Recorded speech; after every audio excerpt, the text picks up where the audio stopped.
Assalamualaikum warahmatullahi wabarakatuh. Bismillahirrahmanirrahim. Alhamdulillahirabbil alamin. Subhanalladzi asra bi 'abdihi lailan minal masjidil haram ilal masjidil aqsal ladzi barakna haulah linuriyahu min ayatina innahu huwas samiul basir. Al-ayah, amma ba'du. Para mustami'in dan mustami'at yang dirahmati oleh Allah Subhanahu wa taala, dan khususnya sahabat-sahabatku semuanya di mana saja berada yang saya cintai dan yang saya banggakan. Alhamdulillah pada saat ini Allah masih menitipkan usia kepada kita semua, sehingga dengan usia yang masih kita terima ini kita bisa melaksanakan suatu aktivitas yang insya Allah diridhoi oleh Allah Subhanahu wa taala. Mudah-mudahan sisa-sisa usia yang masih kita terima ini senantiasa kita pergunakan untuk meningkatkan iman dan takwa kita kepada Allah Subhanahu wa taala, sehingga bisa membawa kemanfaatan dan kemaslahatan bagi kehidupan kita di dunia sampai di akhirat nanti. Amin. Kedua kalinya sholawat dan salam semoga tetap tercurah kepada junjungan kita Nabi besar Muhammad SAW, karena beliaulah yang telah memberikan pencerahan kepada kita semua dengan ajaran yang beliau bawa, yakni ajaran Islam. Dan beliaulah yang kita nanti-nantikan syafaatnya di akhirat nanti. Para mustami'in dan mustami'at yang dirahmati oleh Allah dan sahabat-sahabatku semuanya yang saya cintai dan yang saya banggakan, pada hari ini kita memasuki bulan Rajab, bulan yang penuh keistimewaan, bulan yang diberkahi oleh Allah Subhanahu wa taala. Dan pada peristiwa ini Nabi Muhammad menerima perintah secara langsung dari Allah, yaitu berupa sholat yang asalnya 50 kali sehari semalam menjadi 5 kali dalam sehari semalam. Ini menunjukkan betapa besarnya kasih sayang Allah kepada hambanya dan betapa besarnya kasih sayang Rasulullah kepada umatnya yang asalnya 50 menjadi 5 kali.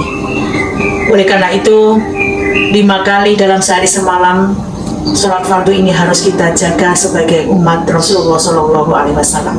Dan yang kita bahas kali ini sebagaimana filosofi para wali songo, yaitu setunggal kali tiga sekawan gangsal, yang mana masing-masing kata tersebut mempunyai makna yang sangat mendalam.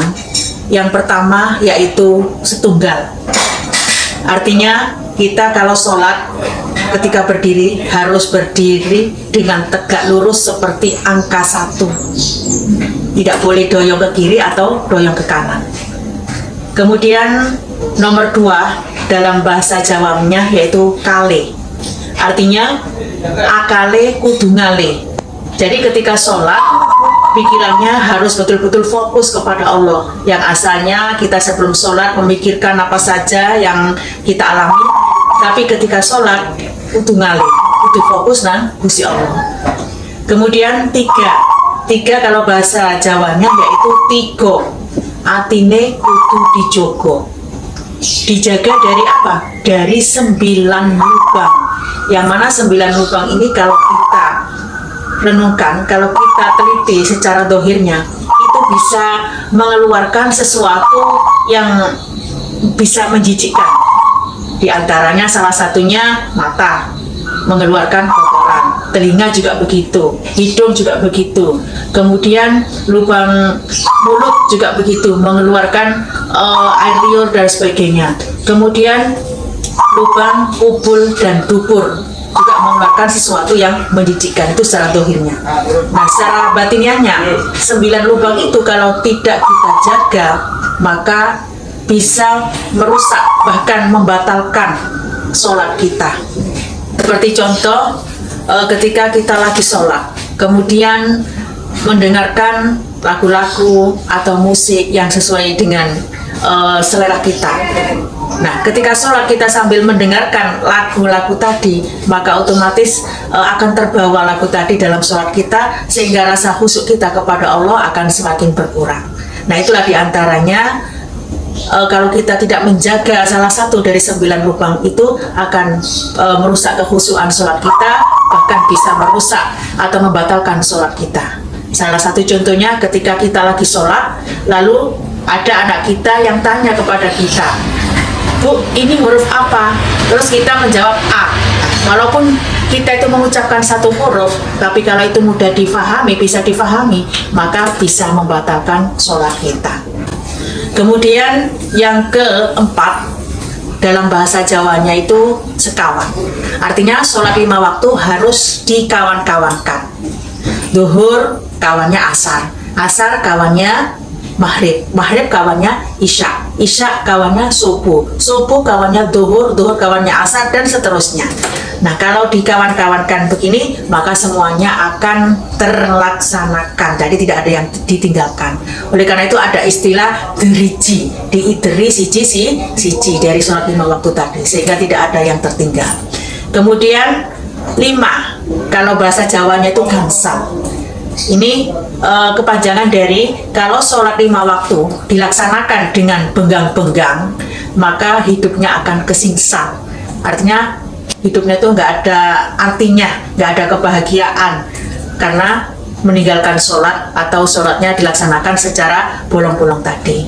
Nah, oleh karena itu dengan filosofi dari para wali songo menurut tentang hitungan dari sholat 1 sampai 5 tadi, maka bisa kita ambil hikmahnya supaya kita senantiasa dalam sholat bisa fokus kepada Allah, khusyuk, bisa menjaga hal-hal yang merusak kekhusyuan kita atau membatalkan sholat kita, dan juga harus melaksanakan secara dohirnya sesuai dengan syariat Islam, sesuai dengan syarat rukun dan syarat sahnya sholat kita.